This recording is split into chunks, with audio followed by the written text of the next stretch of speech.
매일 성경과 함께하는 오늘의 큐티 시간입니다. 3월 4일 오늘의 말씀은 마태복음 16장 21절에서 28절입니다.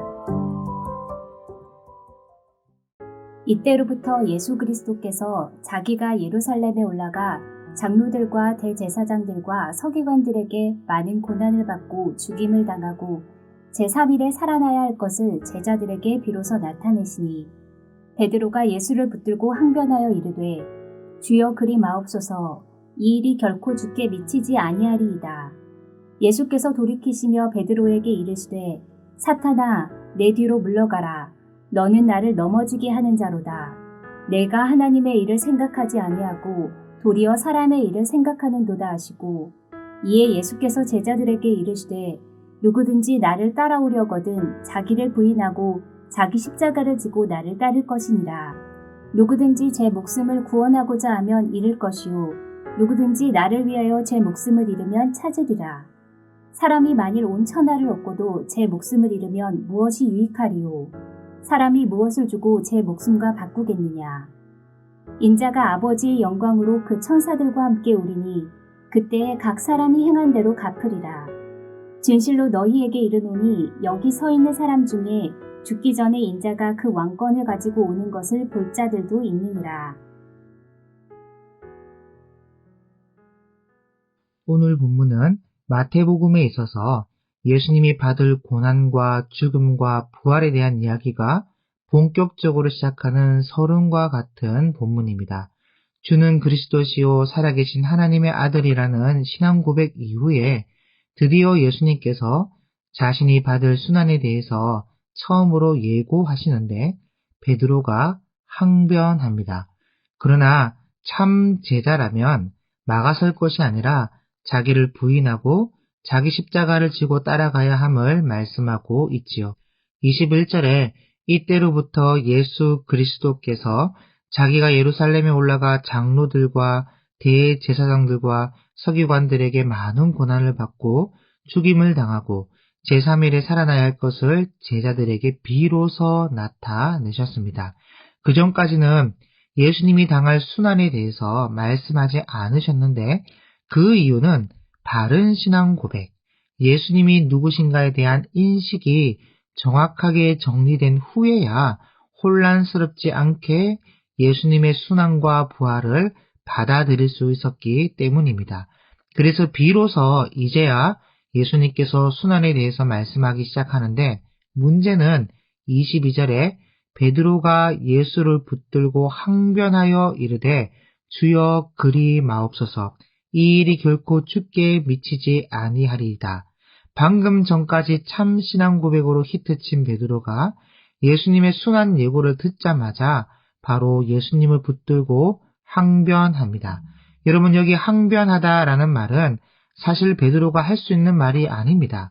왜냐하면 원어로 에피티마오라는 말은 그 뜻이 꾸짖다, 비난하다, 책망하다라는 말이기 때문이죠. 그런데 예수님의 말씀을 듣자마자 예수님을 딱 붙들고 뒤흔들면서 정신 차리라고 무슨 소리 하냐고 우리가 당신만 믿고 지금까지 따라왔는데 지금 다 된 밥에 재 뿌리냐고 호되게 질책했다는 것입니다. 그랬더니 예수님께서도 바로 베드로에게 이르시되 사탄아 내 뒤로 물러가라. 마가복음에는 베드로를 꾸짖어 이르되 사탄아 내 뒤로 물러가라. 그렇게 되어 있습니다. 그러니까 예수님을 꾸짖고 있는 베드로에게 예수님께서도 다시 에피티메센 꾸짖어 사탄아 내 뒤로 물러가라. 너는 나를 넘어지게 하는 자로다. 그렇게 말씀하셨는데 그 이유는 다른 것이 아니라 네가 하나님의 일을 생각하지 아니하고 도리어 사람의 일을 생각하는도다. 여러분 이것이 중요합니다. 지금 적어도 베드로에게 있어서 예수님은 군사적 메시아로 이제 예루살렘으로 들어가면 유대인의 왕이 되실 분이고 그럼 자기는 정답도 맞췄겠다.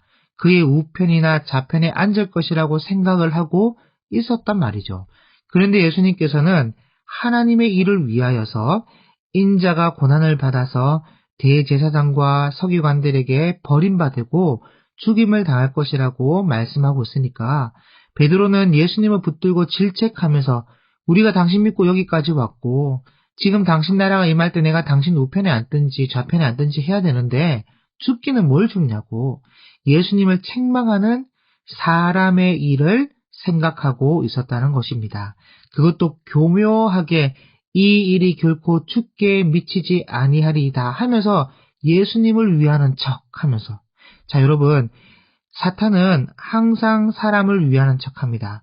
에덴 동산에서부터 네가 따서 네가 먹고 네 눈이 밝아져서 네가 하나님처럼 되어라. 여러분 얼마나 달콤한 이야기입니까? 사람을 위하는 척하면서 결국 아담과 하와를 죄의 구렁텅이에 빠뜨렸지 않습니까? 그래서 예수님께서 베드로에게 사탄아 내 뒤로 물러가라. 너는 나를 넘어지게 하는 자로다. 예수님을 위하는 척하면서 사람의 일을 생각하며 다가왔다는 것이죠. 그래서 이런 말씀을 통해 우리도 늘 생각하고 돌아봐야 할 것이 하나님의 일보다 사람의 일을 생각할 때가 많다는 것입니다. 사람이 잘되고 사람이 복받고 사람이 능력받고 사람이 은사받고 사람이 인정받고 사람이 성공하는 사람의 일을 더 생각할 때가 많은데 그것도 교회를 위하는 척, 성도를 위하는 척, 이웃을 위하는 척, 동료를 위하는 척, 선교 현장의 현지인을 위하는 척하면서 교묘하게 사람의 일을 생각하며 자기 유익을 추구하는 우리의 모습이 많다는 것입니다. 그래서 항상 말씀 앞에서 묵상하는 가운데 우리의 마음을 살펴야 할 것입니다. 교회를 다니는 것도 예배를 드리는 것도 개인 묵상하는 것도 혹 내가 복받고 성공하는 것에 그 목적이 있다면 우리는 베드로와 다를 것이 없다는 것이죠. 진짜 예수님을 따르는 참 제자는 하나님의 일을 생각하면서 하나님의 일을 위하여 자기 십자가를 지고 따라가는 자입니다. 24절 말씀처럼 누구든지 나를 따라오려거든 자기를 부인하고 자기 십자가를 지고 나를 따를 것이니라. 여기 자기를 부인한다. 아파로네오마이라고 하는데 철저하게 자신을 거절하고 부정하고 완전히 자기 생각을 내려놓는 것을 말해요. 그래서 적어도 예수님을 따라가려고 하는 자는 자기 생각을 가지고 주장하면 안 됩니다. 만약 베드로처럼 자기 생각을 가지고 주장하기 시작하면 교회를 세우는 페트로스 돌이 아니라 오히려 걸림돌이 되고 말 것입니다. 그래서 진짜 예수님을 따라가는 자는 바울의 고백처럼 내가 그리스도와 함께 십자가에 못 박혔고 내 안에 내가 사는 것이 아니라 내 안에 그리스도가 사는 것이라 이런 고백이 나와야 한다는 것이죠. 내가 죽고 없는 겁니다. 그래서 자기를 부인하고 자기 십자가를 지고 나를 따를 것이니라. 앞에 마태복음 10장에서 똑같은 말씀을 묵상했는데 자기 십자가를 진다는 것은 자기 사형틀을 지고 따라가는 것입니다.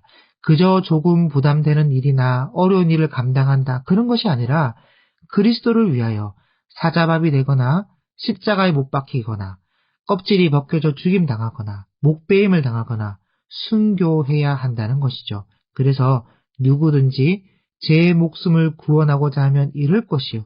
자기 살겠다고 예수님을 부인하고 유대교로 돌아가거나 떠나면 자기 목숨은 건질지라도 영생을 얻지 못하는 것이고 누구든지 나를 위하여 제 목숨을 잃으면 찾으리라.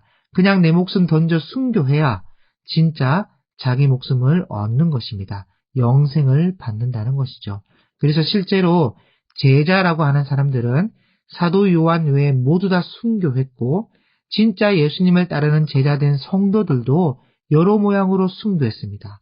그래서 역설적이지만 이것으로 진정한 자기 목숨, 영생을 얻었다는 것입니다.